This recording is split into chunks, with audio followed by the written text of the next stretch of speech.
Il est tard et les habitants de Collie Hills, au sud de l'Inde, n'ont plus que quelques heures pour finir les préparatifs du festival culinaire de demain. Toutes les recettes ont un point en commun. Elles sont à base de variétés de millet.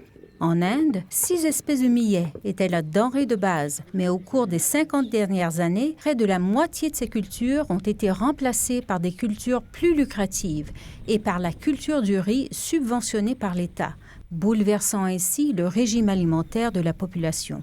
Malinga Seranga, agricultrice, a vu une différence quand sa famille a cessé de manger du millet. Le millet est plus riche en éléments nutritifs comme le calcium. Si l'on mange du riz, on perd notre énergie. Pour travailler dans les champs, on a besoin de ces éléments nutritifs.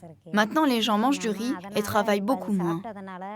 La nutrition est un enjeu majeur en Inde, un pays où vivent 1/3 des enfants qui, dans le monde, souffrent de malnutrition. Selon la Fondation pour la recherche MS Swaminathan, le millet a jusqu'à 30 fois plus de calcium que le riz et bien plus de fer, de fibres et de microéléments. Ces céréales sont résistantes, elles demandent peu d'eau et survivent dans des conditions rudes et s'adaptent mieux au changement climatique que le riz ou le blé. Avec le soutien du Fonds international de développement agricole FIDA, la Fondation incite la population à revenir à la culture du millet. Le millet est bon pour la santé, pour l'agriculture, pour les revenus et pour la sécurité alimentaire de l'Inde. Comment convaincre la population de revenir à une culture qu'ils ont délaissée?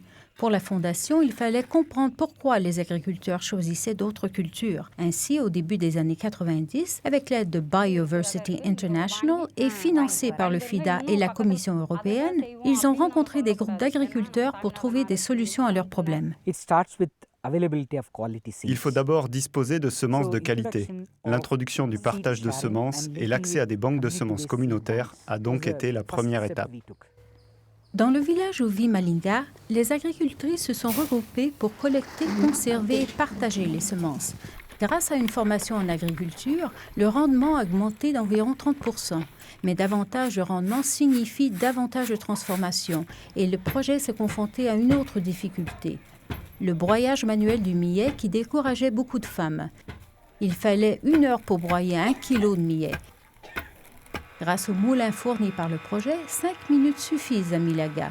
À présent, le millet est de nouveau facile à trouver. On a commencé à manger du millet. C'est pour ça qu'on va moins à l'hôpital et que nos enfants grandissent très bien. Ils sont en bonne santé et pleins d'énergie. À Collie Hills, le millet est devenu un aliment de base pour ces 600 familles d'agriculteurs. Et ce n'est qu'un début.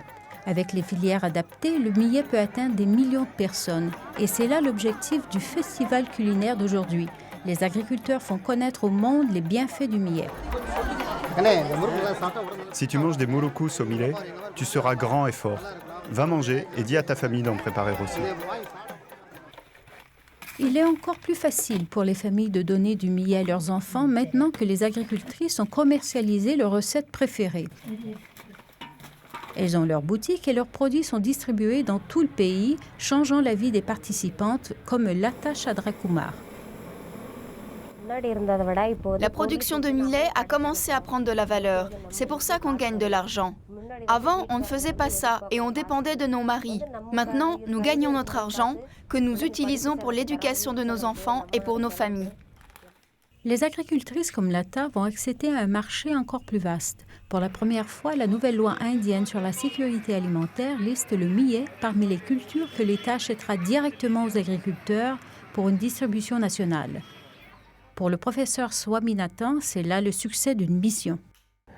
La mission n'était pas seulement pour le millet. Elle concernait la sécurité alimentaire durable, c'est-à-dire des moyens de subsistance durables pour notre population. Et les personnes qui dégustent leur plat de millet au festival culinaire sont déjà convaincues.